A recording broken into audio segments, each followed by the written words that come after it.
그날따라 유난히 달이 밝았습니다. 추석이었죠. 거실의 넓은 창문 너머로 쟁반같이 둥글고 휘영청 밝은 보름달이 떠 있었습니다. 세상의 모든 어둠을 남김없이 몰아낼 듯한 기세였지만 이상하게도 그 환한 빛은 저희 집 거실의 문턱을 넘지 못했습니다. 완벽하게 차려졌지만 누구도 손대지 않아 차갑게 식어가는 명절 음식들, 벽에 걸린 괴종 시계의 초침 소리만이 유난히 공간을 크게 울리는 정막. 온 가족이 모여 갓 지은 햅쌀밥에 고소한 갈비찜을 뜯으며 한 해의 풍요를 이야기해야 할 끝밤에 저희 집은 얼음장보다 차갑고 심해보다 고요했습니다. 공기 중에는 달콤한 명절 음식 냄새 대신 금방이라도 폭발할 듯한 지독한 긴장감이 짙은 안개처럼 감돌고 있었죠. 그 침묵을 깨뜨린 것은 어머니의 날카로운 절규였습니다. 이년아, 내가 여기에 독을 탔지. 이 늙은이 눈을 속이고 우리 아들 잡아먹으려는 그 시커먼 수작을 내가 모를 줄 알아. 어머니의 앙상하고 마디 굵은 손가락이 칼날처럼 제 아내 민서의 창백한 얼굴을 향했습니다. 핏발이 선 눈으로 아내를 노려보는 어머니의 모습은 제가 지난 수십 년간 제 삶이 등대라 여겨왔던 지혜롭고 온화한 분이 아니었습니다. 지난 몇 년간 중증 치매라는 길고 어두운 터널을 지나오며 기억의 등불을 하나씩 꺼트려 가던 어머니. 하지만 그날 밤 어머니의 눈빛만큼은 결코 병든 사람의 것이라 할 수 없었습니다. 그건 혼란과 망상이 아닌 너무나도 서늘하고 명징한 확신에 찬 눈빛이었습니다. 아내는 마치 거대한 맹수 앞에 선 작은 초식동물처럼 새하얗게 질린 얼굴로 아무 말도 못한 채 가녀린 입술만 파르르 떨고 있었죠. 그 모습이 너무나 안쓰러워 제 심장은 아내를 향한 연민으로 가득 찼습니다. 저는 지난 몇 년간 수백, 수천 번을 반복했던 것처럼 거의 기계적으로 움직였습니다. 어머니의 앙상한 어깨를 부드럽게 감싸 안으며 동시에 내 등 뒤로 아내를 숨겨 보호하는 완벽한 방어 자세를 취했습니다. 어머니, 또 왜 그러세요? 민서 씨가 어머니를 얼마나 위하는데? 이제 그만하시고 약 드실 시간이네요. 방으로 들어가요? 네. 언제나처럼 저는 착하고 헌신적인 아내의 방패이자 아픈 어머니를 인내심 있게 설득하는 속 깊은 아들이었습니다. 10년이라는 실로 긴 시간 동안 제 곁에서 자신의 청춘을 저당 잡힌 채 어머니의 병수발을 들고 이 무너져가는 가정을 꿋꿋이 지켜온 아내의 희생을 누구보다 잘 안다고 자부했으니까요. 하지만 바로 그 순간이었습니다. 제가 아내를 완벽하게 보호하고 있다고 믿었던 바로 그 순간 제 등 뒤에서 아내가 나지막이 내뱉은 한마디를 듣고야 말았습니다. 세상의 모든 소음, 괴종식의 소리마저 사라지고 오직 그 목소리만이 얼음 송곳처럼 제 귓속을 파고들었죠. 어머님, 그걸 어떻게 아셨어요? 그것은 누구에게랄 것도 없는 절망적인 혼잣말이었고 모든 것을 체념한 자의 마지막 속삭임이었습니다. 그 짧은 한 문장이 제 심장을 관통하고 제가 아내와 함께 쌓아 올렸다고 믿었던 지난 10년의 세월과 제가 옳다고 믿어왔던 모든 세상의 근간을 뒤흔드는 데는 그리 오랜 시간이 걸리지 않았습니다. 그날 밤 저는 아픈 어머니의 망상으로부터 착하고 희생적인 아내를 지켜내야 한다고 굳게 다짐했습니다. 하지만 모든 진실의 조각들이 제자리를 찾고 끔찍한 그림이 완성된 지금에야 비로소 깨닫습니다. 그 지옥 같은 비극의 무대를 치밀하게 설계하고 주연 배우들을 기만적으로 배치하고 심지어는 가장 편안한 객석에 앉아 모든 것을 지켜보며 이 파국을 묵인한 최종 관객마저도 사실은 모두 바로 저 자신이었다는 것을 말입니다. 저는 올해 50살 이진우라고 합니다. 한때는 남부럽지 않은 대기업에서 촉망받는 인재였고 지금은 작은 개인 사무실을 운영하며 그저 하루하루를 무의미하게 소진하며 살아가고 있습니다. 제 인생의 가장 큰 불행은 존경하던 어머니의 병이었고 그럼에도 불구하고 신이 내린 가장 큰 행운은 아내 오민서라는 사람을 만난 것이라고 저는 지난 10년간 추호에 의심도 없이 믿어왔습니다. 어머니는 원래 국내에서도 손꼽히는 한식 연구가였습니다. 단순히 음식을 만드는 사람이 아니라 음식에 담긴 역사와 철학을 탐구하는 학자에 가까운 분이셨죠. 젊은 시절 저는 어머니의 연구실에 가는 것을 좋아했습니다. 수백 개의 약재와 식재료들이 뿜어내는 낯설지만 건강한 향기, 그 속에서 흰 가운을 입고 서류 더미와 씨름하던 어머니의 당당한 모습은 제게는 경외의 대상이었습니다. 그런 어머니가 치매라는 당신의 총명함과는 가장 어울리지 않는 병의 진단을 받은 건 10년 전 늦가을이었습니다. 처음엔 사소한 약속을 잊거나 방금 했던 말을 되묻는 수준이었지만 병세는 걷잡을 수 없이 마치 댐이 무너지듯 악화됐습니다. 급기야 당신이 평생을 바쳐 일군 연구소의 위치도 하나뿐인 아들인 제 얼굴조차 알아보지 못하고 낯선 사람처럼 경계하는 날이 많아졌습니다. 그런 어머니가 유일하게 기억의 끈을 놓지 않고 집착하는 것이 있었으니 바로 증조할머니 때부터 3대째 집안의 희로애락을 함께 해왔다는 시간장과 그 간장으로 정성 들여 만든 갈비찜이었습니다. 다른 모든 시간과 기억은 엉망으로 뒤섞여 버렸어도 추석 명절만큼은 달력의 정령이라도 신 듯 귀신같이 알아채고는 새벽부터 갈비찜 해야 한다며 온 집안을 뒤집어 놓으셨죠.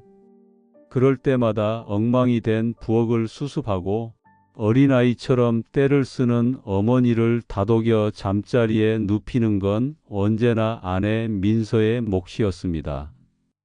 아내는 단 한 번도 얼굴을 찌푸리거나 싫은 내색을 하는 법이 없었습니다.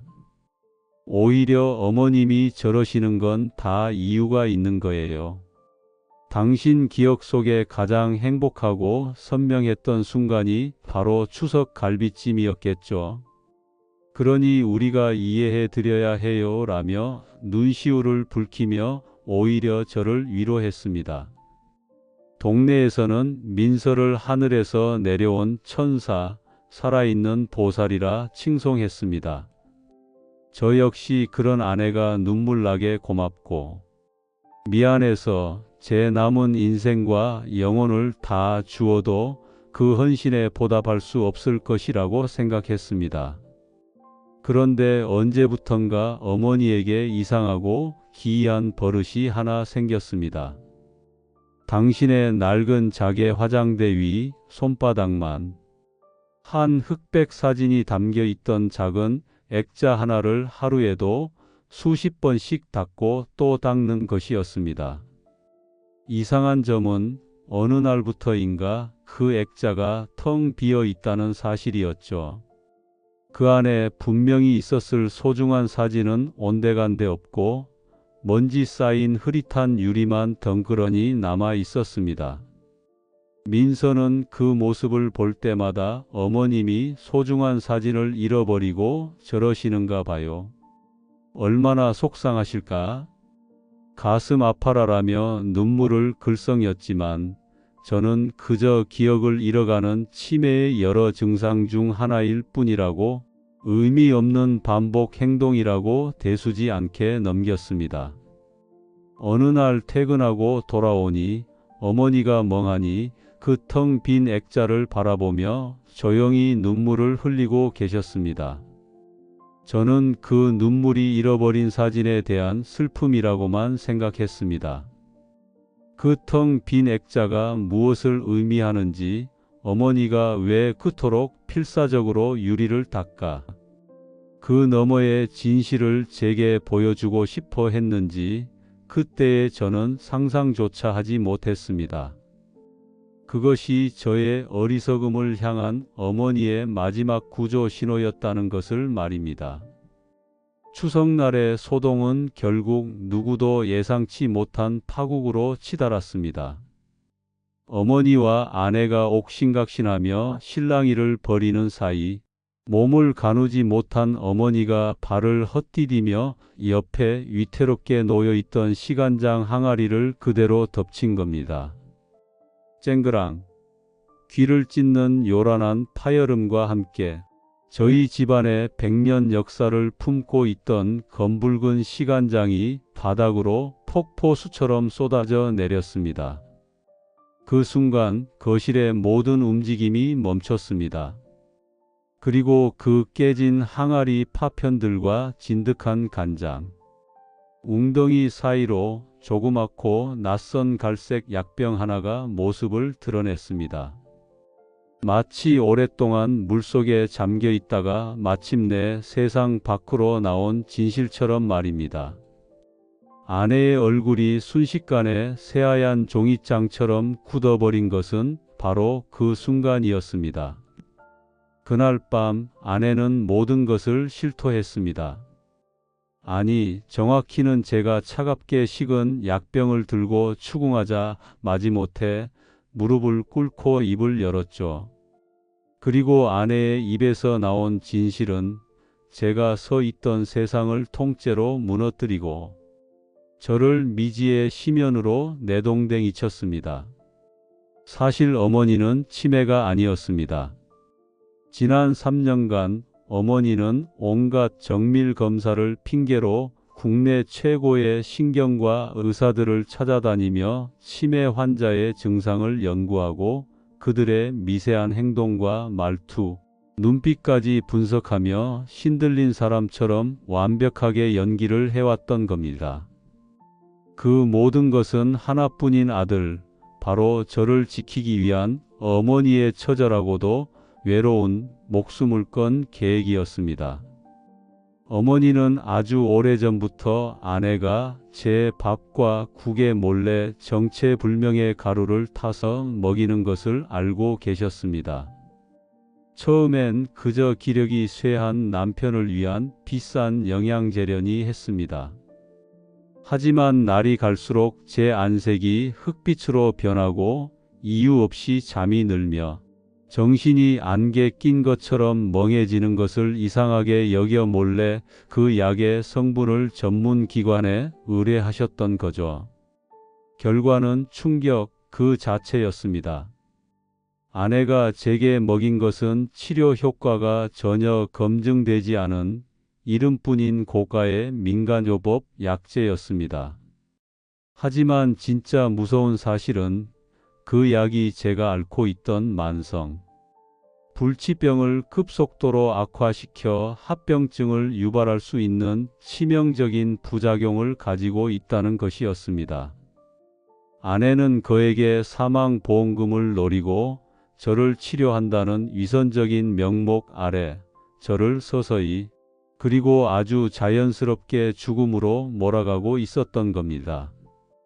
독을 탔다는 어머니의 외침은 치매 환자의 터무니없는 망상이 아니라 너무나도 명징한 사실을 향한 마지막 절규이자 교묘한 아내를 벼랑 끝으로 몰아세우기 위한 정교하게 설계된 함정이었습니다. 저는 그제야 온몸에 피가 차갑게 식는 것을 느끼며 깨달았습니다. 어머니가 매일같이 달아 없어질 것처럼 닿고 또 닦던 그 텅 빈 액자의 진짜 의미를 말입니다. 그 액자에는 원래 제가 고등학생 때 까까머리를 하고 전국 화학 경시 대회에서 대상을 받았을 때 어머니와 함께 세상을 다 가진 듯 환하게 웃으며 찍은 사진이 들어 있었습니다. 어머니는 말을 할 수 없는 위장 치매 환자를 연기하며 그 필사적인 행동으로 제게 마지막 신호를 보내고 있었던 겁니다. 아들아, 눈앞의 감정에 속지 말고 현상 그 자체를 제대로 봐라. 모든 것을 이성적으로 분석하고 성분을 파헤쳐 논리적으로 진실을 찾아내라. 너는 원래 그런 명민하고 똑똑한 아이였지 않니? 어머니의 그 간절하고 필사적인 몸짓을 저는 그저 늙고 병든 노인의 의미 없는 행동으로 불쌍하고 안쓰러운 치매 증상으로 치부해 버렸던 겁니다. 그 지독한 무심함의 대가는 제 목숨과 인생 전체였습니다. 아내, 아니 오민서라는 사람의 배신은 제가 굳건하게 서 있던 세상을 송두리째 무너뜨렸습니다. 발밑이 꺼지고 끝없는 어둠 속으로 추락하는 기분이었습니다. 하지만 민서는 무릎을 꿇고 제 바지가랑이를 붙잡은 채 거의 실신할 듯이 울며 호소했습니다. 몇 년 전 의사로부터 제가 완치가 불가능한 불치병을 앓고 있으며 남은 시간이 많지 않다는 말을 전해 들은 순간부터 제정신이 아니었다고, 사랑하는 당신을 혼자 두고 떠나보낼 수 없다는 생각에 지푸라기라도 잡는 심정으로 검증되지 않은 비싼 약에 매달렸을 뿐 다른 의도는 결코 없었다고 말입니다. 그에게 보험금은 혹시라도 제가 잘못되었을 경우 홀로 남겨질 자신을 위한 최소한의 안전장치였을 뿐 절대 저를 해칠 생각은 아니었다고 울부짖었습니다. 그녀의 처절한 눈물 앞에서 제 마음은 폭풍우 속 갈대처럼 속수무책으로 흔들렸습니다. 10년. 병든 시어머니의 대소변을 손수 받아내고 아픈 남편을 위해 자신의 모든 것을 희생한 아내. 그 길고 긴 인고의 세월이 전부 거짓일 리는 없다고 저는 필사적으로 믿고 싶었습니다. 아니, 믿어야만 했습니다. 그렇지 않으면 저의 지난 10년 또한 송두리째 부정당하는 것이었으니까요. 어머니는 저 여우 같은 년의 악어의 눈물에 속지 마라. 뱀의 혀를 가진 여자다라며 분노했지만 저는 결국 민서를 용서하기로 했습니다. 아니, 정확히 말하자면 그 추악하고 끔찍한 진실을 끝까지 감당할 자신이 없어 비겁하게 외면하기로 한 것에 가까웠습니다. 우리는 모든 것을 없었던 일처럼 묻고 처음부터 다시 시작하기로 약속했습니다. 어머니도 결국 고집 센 아들의 뜻을 존중해 깊은 한숨과 함께 더는 아무 말도 하지 않으셨습니다. 그렇게 저희 집에는 폭풍우가 지나간 뒤에 기만적인 고요처럼 어색하고 위태로운 평화가 찾아왔습니다. 민서는 이전보다 몇 배는 더 극진하고 헌신적으로 저를 간호했습니다. 매일같이 제 혈압과 맥박, 건강 상태를 꼼꼼히 기록했고 전국 각지에서 좋다는 유기농 식재료를 구해다 정성이 가득 담긴 건강식을 만들어 바쳤습니다. 그녀의 모습은 죄를 뉘우치는 참회자처럼 보였습니다. 그러던 어느 날 민서는 최고급 법률사무소의 로고가 찍힌 서류 몇 장을 조심스럽게 내밀며 제게 서명을 부탁했습니다. 기존에 가입해 두었던 제 생명보험의 특약을 일부 변경하고 추가하는 서류라고 했습니다. 여보, 제가 변호사 자문을 좀 구해봤는데 요즘은 수익자 보호 특별 조항이라는 게 새로 생겼대요. 피보험자에게 혹시라도 무슨 일이 생기면 가족 간의 복잡한 법적 절차나 재산 분쟁 없이 지정된 수익자에게 보험금이 신속하고 안전하게 지급되도록 보장하는 조항이래요. 우리가 지금 상황이 이러니까 만일을 대비해서 미리 해두는 게 당신이나 저를 위해 현명한 일일 것 같아서요.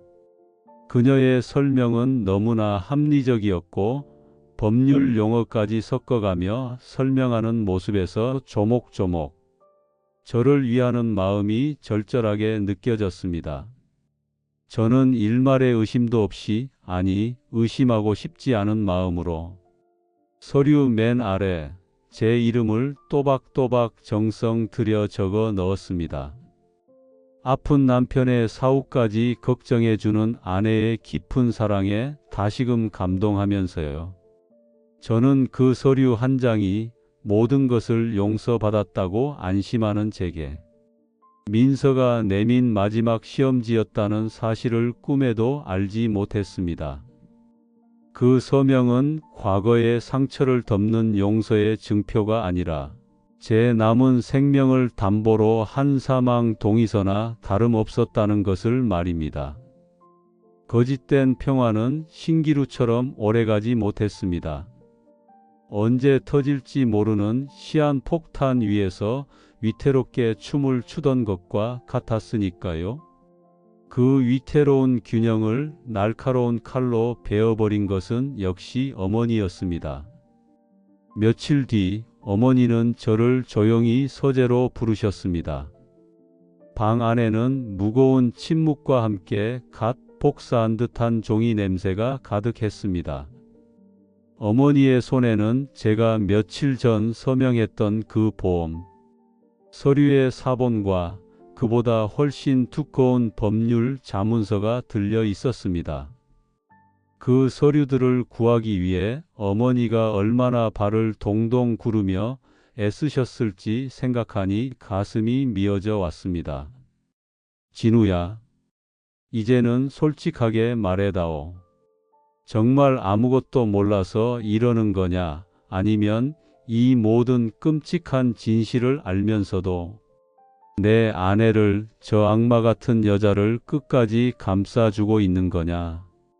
어머니는 한식 연구가이기 이전에 누구보다 날카로운 관찰력과 집요한 탐구 정신을 가진 타고난 연구원이었습니다. 어머니는 민서가 그럴듯하게 포장했던 수익자 보호 특별 조항의 진짜 의미를 파헤치기 위해 은퇴한 지 20년도 더 된 옛 지인인 변호사까지 수소문에 직접 찾아가셨습니다. 그리고 그 조항의 실체는 사탄의 계약서보다 더 끔찍했습니다. 그것은 피보험자가 의학적으로 검증되지 않은 대체 요법이나 위험한 민간요법을 받다가 사망에 이르렀을 경우 보험사 측에서 보험금 지급에 대한 그 어떤 이의도 제기하지 못하도록 원천적으로 막는 아주 교묘하고 악의적인 독소 조항이었습니다. 민서는 저를 살리려던 게 아니었습니다. 저를 자연스럽게 병사 처리하고 법의 테두리 안에서 단 한 점의 의심도 없이 완벽하고 신속하게 수십억의 보험금을 타낼 마지막 법적 안전장치를 마련한 것이었죠. 모든 증거와 정황이 아내의 섬뜩하고 치밀한 악의를 명백하게 가리키고 있었습니다. 어머니의 흔들림 없는 모든 것을 꿰뚫어 보는 듯한 눈빛 앞에서 저는 더 이상 버틸 수가 없었습니다. 지난 몇 년간 저를 짓누르던 거대한 비밀의 무게에 둑이 무너지듯 마침내 제 인생 가장 깊고 어두운 곳에 판도라의 상자처럼 굳게 닫아두었던 마지막 비밀의 문을 열어젖혔습니다. 어머니, 사실은 저도 처음부터 다 알고 있었습니다. 그렇습니다. 저는 처음부터 모든 것을 알고 있었습니다. 몇 년 전 종합검진 결과 제 몸에서 완치가 불가능한 희귀 불치병이 자라고 있다는 사실을, 의사로부터 시한부 선고를 받았다는 사실을, 그리고 그 사실을 알고 절망에 빠진 아내가 점차 변해가는 과정을, 그녀가 제 밥에 몰래 정체불명의 약을 타온 것도, 그 약이 아무 효과 없는 가짜라는 것도, 심지어 그 모든 것이 결국 그에게 보험금을 노린 그녀의 처절하고 이기적인 계획이라는 것까지 전부 다 말입니다. 저는 그녀를 너무나 제 목숨보다 더 뜨겁게 사랑했습니다. 나 하나 때문에 자신의 빛나던 청춘을 저당 잡히고 늙고 병든 시어머니까지 모시며 살아온 가여운 아내. 그런 아내에게 남겨줄 것이 지긋지긋한 병수발의 기억과 빚더미뿐이라는 사실을 저는 도저히 견딜 수가 없었습니다. 그래서 차라리 내가 하루라도 빨리 죽어 이 고통스러운 삶을 끝내주고 아내에게는 고생한 보상으로 새로운 삶을 시작할 수 있는 충분한 돈이라도 남겨주는 것이 내가 그녀에게 해줄 수 있는 마지막 사랑이라고 그렇게 뒤틀리고 어리석게 믿었던 겁니다. 저는 기꺼이 아내의 추악한 계획에 동참하는 공범이 되기로, 기꺼이 죽음을 향해 미소 지으며 걸어가기로 오래전에 결심했던 겁니다. 제 끔찍하고도 이기적인 고백이 끝났을 때 서재 아내는 숨막히는 침묵만이 무겁게 내려앉았습니다. 시간마저 얼어붙은 듯한 그 정적 속에서 어머니의 눈에서 굵은 눈물방울이 툭툭 떨어져 내렸습니다. 하지만 그 눈물은 더 이상 아내를 향한 분노의 눈물이 아니었습니다. 당신의 모든 절망과 피탄, 그리고 가슴 찢어지는 슬픔은 오직 하나뿐인 아들, 바로 저를 향해 있었습니다. 이 미련한 놈, 이 세상에서 가장 가엾고 어리석은 놈아. 어머니는 제 단단한 등을 어린아이처럼 그러나 온 힘을 다해 내리치며 오열했습니다. 그 작은 주먹이 전혀 아프지 않았습니다. 오히려 제 심장이 갈갈이 찢겨 뼈가루가 되는 듯한 고통이 밀려왔습니다. 내가 그 모진 세월을 죽은 사람처럼 연기하며 버티면서 지키고 싶었던 게 고작 내 목숨인 줄 알아? 아니, 나는 너를 지키고 싶었어. 스스로를 파멸로 몰고 가는 너의 그 어리석고 가엾고 지독한 사랑으로부터 너 자신을 구하고 싶었단 말이다. 자기 자신을 존중하지 않고 사랑하지 않는 삶은 숨만 쉴 뿐이지 살아있는 게 아니야, 이놈아. 어머니의 울음 섞인 절규에 문 밖에서 모든 것을 듣고 있던 아내 민서가 힘없이 바닥에 주저앉았습니다. 그녀의 얼굴은 더 이상 탐욕스러운 악녀의 그것이 아니었습니다. 자신의 추악하고 이기적인 계획을 남편이 처음부터 모두 알면서도 자신을 위해 기꺼이 죽어주려 했다는 충격, 그리고 그 숭고하고도 비틀린 사랑을 마지막까지 이용해 스스로를 용서받지 못할 괴물로 만들어버렸다는 끔찍한 자기 혐오에 휩싸여 짐승처럼 울부짖었습니다. 내가 당신에게 무슨 짓을? 그녀의 입에서 나온 것은 말이 아닌 영혼의 비명이었습니다. 우리의 완벽했던, 그러나 거짓으로 쌓아 올린 가족이라는 성은 산산조각 나 한 줌의 재가 되어 흩날렸습니다. 샅샅이 뒤져본 그 차가운 잿더미 속에는 명백한 악인도 순결한 선인도 없었습니다. 그저 죽음을 앞두고 사랑이라는 이름으로 자신을 포기한 남편과 그 비틀린 사랑에 기생해 자신의 욕망이라는 괴물을 키워나간 아내. 그리고 그 모든 것을 지켜보며 아들의 망가진 영혼을 구하려 했던 어머니라는 세 명의 불행하고 길 잃은 사람만이 존재할 뿐이었습니다. 그날 밤 우리는 처음으로 서로의 가장 깊고 추악한 상처와 정면으로 마주했습니다. 더 이상 맛있는 갈비찜 냄새도 거짓된 웃음도 서로를 향한 위선적인 배려도 없는 그곳에서 우리 가족의 진짜 이야기가 비로소 고통스럽게 그리고 정직하게 시작되고 있었습니다. 모든 것이 무너져 내린 차가운 폐허 위에서 말입니다. 그날 이후 저희 집의 시간은 이전과는 전혀 다른 속도와 밀도로 흐르기 시작했습니다. 모든 것이 무너졌다고 생각했지만 폐허 속에서도 삶은 계속되었습니다. 저와 아내 민서는 결국 헤어졌습니다. 법정에 서서 서로의 잘못을 악다구니 쓰며 다투는 추한 모습은 없었습니다.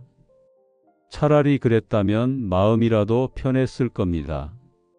우리는 그저 서로의 얼굴에 깊이 새겨진 끔찍한 진실의 무게를, 서로의 눈에 비친 자신의 추한 모습을 더 이상 감당할 수 없었을 뿐입니다. 마지막으로 구청에서 만나 이혼 서류에 도장을 찍고 나오던 날, 우리는 근처의 작은 카페에 마주 앉았습니다. 어색한 침묵 속에서 그녀는 처음으로 제게 가면을 벗은 진심을 털어놓았습니다. 처음에는 정말 저를 살리고 싶었다고. 하지만 끝이 보이지 않는 간병의 고단함과 희망 없는 미래에 대한 공포가 순수했던 사랑을 서서히 그리고 확실하게 좀먹기 시작했고, 어느 순간부터 그에게 보험금이 이 지옥 같은 현실을 벗어날 수 있는 유일한 탈출구처럼 보였다고 말입니다. 그녀는 태생적인 악마가 아니라 그저 극한의 상황에 내몰려 길을 잃어버린 약한 인간이었을 뿐입니다. 물론 그녀의 행동을 온전히 용서할 수는 없었지만 아주 조금은 그녀를 한 명의 상처 입은 인간으로서 이해할 수 있게 되었습니다. 민서는 모든 것을 정리하고 조용히 도시를 떠났습니다.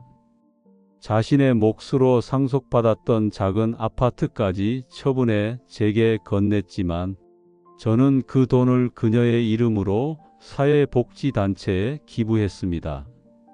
몇 해 전 아주 우연한 기회에 소식을 들었습니다. 남쪽의 작은 도시에 있는 요양병원에서 의지할 곳 없는 어르신들을 돌보는 일을 하며 조용히 지낸다고 했습니다. 그것이 그녀 나름의 평생에 걸친 속죄 방식인지 아니면 그곳에서 새로운 삶의 의미를 찾은 것인지는 알 수 없지만 마음속으로 부디 언젠가는 스스로를 용서하고 행복해지기를 빌어주었습니다. 저에게 가장 큰 변화를 가져다 준 것은 단연코 어머니였습니다. 어머니는 더 이상 제 건강을 걱정하며 하루 3번 약을 챙기는 대신 당신이 평생을 바쳐온 음식을 다시 제게 가르쳐주기 시작했습니다. 하지만 예전처럼 화려하고 복잡한 남에게 보이기 위한 요리가 아니었습니다. 제 병처럼 만성질환을 앓는 환자들이나 그 가족들이 쉽고 맛있게 해먹을 수 있는 소박하지만 따뜻한 위로가 담긴 건강식 레시피였죠. 저희는 용기를 내어 함께 작은 유튜브 채널을 시작했습니다. 이름은 어머니의 부엌이었습니다. 어머니는 카메라 앞에서 당신의 소중한 비법들과 인생의 지혜를 아낌없이 알려주셨고, 저는 어설픈 솜씨로 옆에서 보조를 하며 어머니의 따뜻한 이야기를 세상에 전했습니다. 추석날 산산조각 났던 시간장 항아리는 어머니가 유명한 도예가 친구에게 부탁해 깨진 조각들을 금으로 이어 붙여 세상에 하나뿐인 예술 작품으로 재탄생했습니다. 이제 그 항아리는 저희 방송의 가장 중요한 상징이 되었습니다. 과거의 비밀과 상처, 그리고 부서짐이 아닌 새로운 시작과 희망, 그리고 상처를 통해 더욱 단단해지는 재생을 담는 그릇으로 말이죠. 제 병은 여전히 제 몸 안에 존재하고 있습니다. 의사는 제게 남은 시간을 조심스럽게 이야기하지만 이제는 그 시간이 유한한 숫자로 들리지 않고 매일 아침 눈 뜰 때마다 주어지는 소중한 선물처럼 느껴집니다. 저는 더 이상 아내의 기만적인 사랑에 기대어 죽음만을 기다리는 어리석고 무기력한 남자가 아닙니다. 매일 아침 어머니와 함께 시장에 가서 신선한 제철 채소를 고르고 저희의 영상을 보고 희망을 얻었다는 구독자들의 따뜻한 댓글을 읽으며 함께 웃고 제가 직접 만든 음식을 맛있게 먹으며 오늘이라는 선물을 온전히 살아냅니다. 죽음을 향해 맹목적으로 걸어가던 제 발걸음을 이토록 찬란하고 의미 있는 삶을 향한 걸음으로 바꿔준 것은 기적의 신약도 그에게 보험금도 아니었습니다. 그것은 바로 모든 진실이 밝혀진 차갑고 어두운 폐허 속에서도 끝까지 제 손을 놓지 않았던 어머니의 진짜 사랑이었습니다. 저는 이제야 세상에서 가장 귀하고 맛있는 진정한 행복의 레시피를 깨닫게 된 셈입니다. 모든 인생에는 누구도 예상치 못한 반전이 숨어 있기 마련입니다. 여러분의 인생 속 결정적인 순간은 언제였나요? 인생집의 다음 이야기를 구독과 좋아요로 함께 열어주세요.